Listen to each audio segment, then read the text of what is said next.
আমরা এখন আরেকটা অ্যানালিটিক ফাংশন অর্থাৎ বিশ্লেষিত ফাংশন কিনা এই অপেক্ষকটি আমরা দেখব। তো এখানে আমরা জানি আমরা একটা বিষয় জানি, সেটা হচ্ছে ফাংশন অফ জেড এর রিলেটেড হচ্ছে ইউ প্লাস আই ভি। ঠিক আছে, আর এখানে শুধু জেড এর মানটা হবে শুধু Z is equal to X plus I Y. ঠিক আছে, তো এই মানগুলো যদি আমরা উপরে এই সমীকরণটি বসাই তাহলে হবে U plus I V X plus I Y square plus I five, যেটার মান যদি বসাই X plus I Y plus three minus I. তো আমরা একটু যদি এটাকে সমাধানের দিকে নিয়ে যাই তাহলে এটার মানটা হচ্ছে X square plus two X I Y plus I Y square. এটাকে আমরা সূত্রে ফেলালাম প্লাস ভর স্কোয়ার সূত্রে plus I five X plus I I square five Y. ঠিক আছে, so plus three minus I.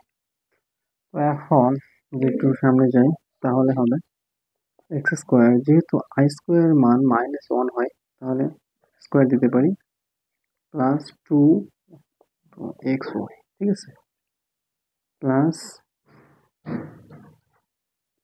এখানে আই ফাইভ এক্স হবে তাহলে আই ফাইভ এক্স প্লাস, আচ্ছা এখানে আই স্কোয়ার সমান মাইনাস ওয়ান হয় তাহলে ফাইভ ওয়াই হবে plus three minus i. So এখন আইগুলোকে এক পাশে নিয়ে যাব, যদি x square minus Y square minus five Y plus three, আর আইগুলো কিন্তু এক পাশে নিয়ে যায় তাহলে i two x y plus I five x minus i. ঠিক আছে, তো এখন আমরা যদি বাস্তব ও কাল্পনিক অংশকে সমীকৃত করি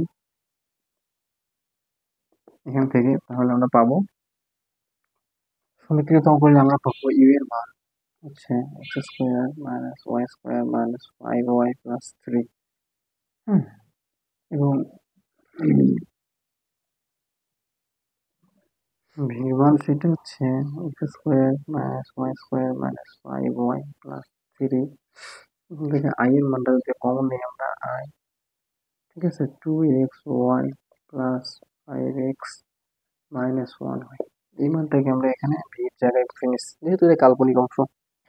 ঠিক আছে, তো এখন ইউ আর ভি কে যদি আমরা ডাবল ডিফারেন্সিয়েট করি, একবার এক্স এর সাপেক্ষে একবার ওয়াই এর সাপেক্ষে, তাহলে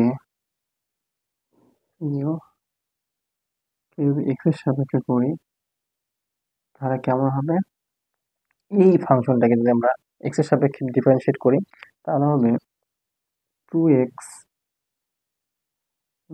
zero minus zero minus plus zero হয়ে যাবে টু এক্স শুধু। আবার যদি ইউ কে ওয়াই এর সাপেক্ষে করি ডিফারেন্সিয়েট তাহলে হবে minus two y minus five. ঠিক আছে, বাকিগুলো জিরো। আবার এই দুটোকে যদি, দুটো হচ্ছে এক্স ওয়াই এর সাপেক্ষে করলাম, আবার ভি কে যদি এক্স ওয়াই এর সাপেক্ষে করি তাহলে del v del x equal to, তাহলে টু ওয়াই থাকলো, পরেরটাতে হবে হচ্ছে ফাইভ। আবার ডেল ভি যদি ডেল ওয়াই কে যদি আনা করি, ওয়াই এর সাপেক্ষে যদি এটাকে ইন্টিগ্রেশন করি সরি ডিফারেন্সিয়েট করি তাহলে আমরা পাবো হচ্ছে টু এক্স, বাকিগুলো ওয়াই এর সাপেক্ষে যেহেতু তাহলে বাকিগুলো zero.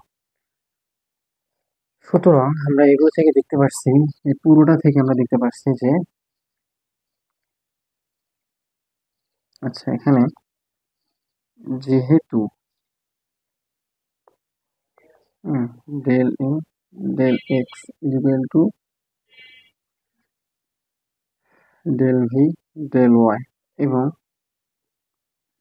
del v del x is equal to minus del u del y।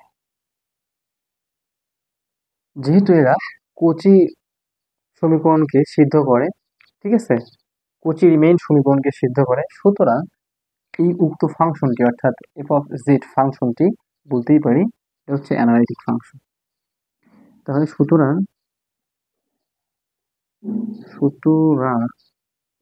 F of Z ফাংশনটি অ্যানালাইটিক অর্থাৎ বিশ্লেষিক। তো আমরা মনে হয় বুঝলাম। ধন্যবাদ। সামনের দিনে আরো ইনশাল্লাহ কিছু রেসিডিউ, এরপর আবার সমকালিত মান অর্থাৎ ইন্টিগ্রেশন নিয়ে আসবো, হাজির হবো। এই পর্যন্ত আপনারা সবাই ভালো থাকবেন, সুস্থ থাকবেন এবং আমার জন্য দোয়া করবেন। আমাদের ফিজিক্স পাঠশালার জন্য বেশি বেশি করে কমেন্ট শেয়ার অবশ্যই আমাদের প্রাপ্য। ধন্যবাদ সবাইকে।